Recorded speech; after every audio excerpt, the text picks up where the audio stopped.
Hello everyone, welcome to my channel Suma Girish. Egg అంటే protein అని చెప్పి చాలా రకాలుగా ట్రై చేస్తూ ఉంటారు. మీరు ఎప్పుడన్నా ఈ ఎగ్ ఫ్రై ట్రై చేశారా? ఈ ఎగ్ ఫ్రైలోకి నార్మల్గా నేను ఎగ్ అనేది లోపలిది తిన్నమాట, ఎల్లో అస్సలు తిన్ను, ఓన్లీ వైట్ మాత్రమే తింటాను.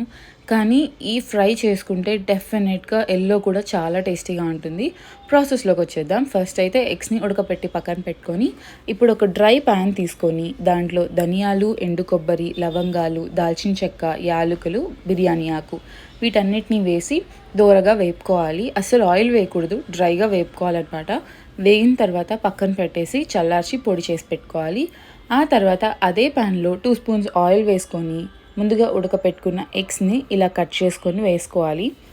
కట్ చేసుకున్న ఎగ్ని మీడియం ఫ్లేమ్లో 5 మినిట్స్ ఇలా వేపుకున్నాము అని అంటే ఇలానే ఉంటుందన్నమాట. ఎందుకంటే ఎల్లో వేగితే ఇలా నురుగగానే వస్తుంది. ఆ తర్వాత ఆ ఫ్రైడ్ ఎగ్స్ కూడా పక్కన పెట్టేసి అదే ప్యాన్లో ఎక్స్ట్రా ఆయిల్ యాడ్ చేసుకొని ఫస్ట్ కరివేపాకు వేసుకోవాలి. కరివేపాకు కొంచెం వేగిన తర్వాత ఆనియన్స్ యాడ్ చేసుకోవాలి. ఈ ఎగ్ ఫ్రైకి అయితే డెఫినెట్గా ఆనియన్స్ బాగా పడుతుందన్నమాట. నేనైతే ఒక 3 to 4 ఆనియన్స్ తీసుకున్నాను. ఉట్టి ఆనియన్ తిన్నా కూడా ఈ ఫ్రైలో అంత బాగుంటుంది టేస్ట్.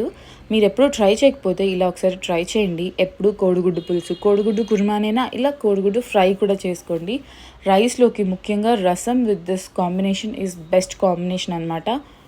ఆనియన్స్ని మీడియం ఫ్లేమ్లో ఒక 15 to 20 మినిట్స్ ఇలా వేపుకుంటూ ఉండాలన్నమాట, లేకపోతే మాడిపోతాయి. ఎక్కువ మాడాల్సిన అవసరం లేదు, జస్ట్ కలర్ చేంజ్ అవ్వాలి. ఇప్పుడు ఇందులోకి పసుపు, ఉప్పు వేసుకొని ఇంకొంచెం వేపుకోవాలన్నమాట.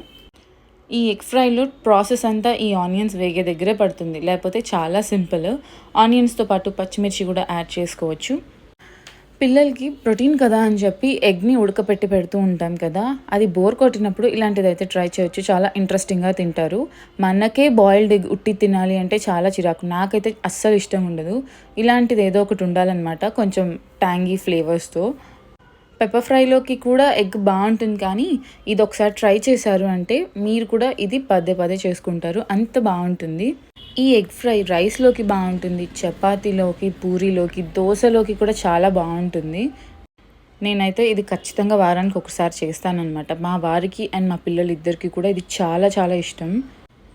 ఆనియన్స్ని ఇలా చూసుకుంటూ వేపుకోవాలి, మళ్ళీ మాడిపోయింది అంటే కొంచెం చేదొచ్చేస్తాయి కదా ఆనియన్స్. అలా ఆనియన్స్ వేగిన తర్వాత మనం ఫ్రై చేసి పెట్టుకున్న ఎగ్ పీసెస్ కూడా యాడ్ చేసేసుకోవచ్చు. నాలాగా ఎగ్ని ఎల్లో తినకుండా వైట్ మాత్రమే తినేవాళ్ళు ఈ ఫ్రైలో ఎల్లో కూడా టేస్ట్ చేయండి, అసలు ఎల్లోనే తింటారు, అంత బాగుంటుంది. ఎగ్ కూడా ఆనియన్స్లో బాగా వేగిన తర్వాత మనం ముందుగా దంచి పెట్టుకున్న మసాలా ఉంటుంది కదా, అది కూడా యాడ్ చేసుకోవచ్చు.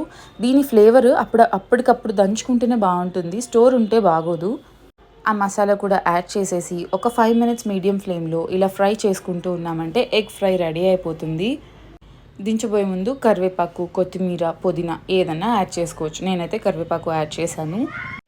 హెల్తీ రెసిపీస్ రోజు ఒకేలా తింటే బోర్ కొడుతుంది కాబట్టి ఇలా కూడా ట్రై చేస్తూ ఉండొచ్చు. మీరు ఇలా ట్రై చేసి ఎలా ఉందో కామెంట్ చేయండి అండ్ ప్లీజ్ డూ సబ్స్క్రైబ్.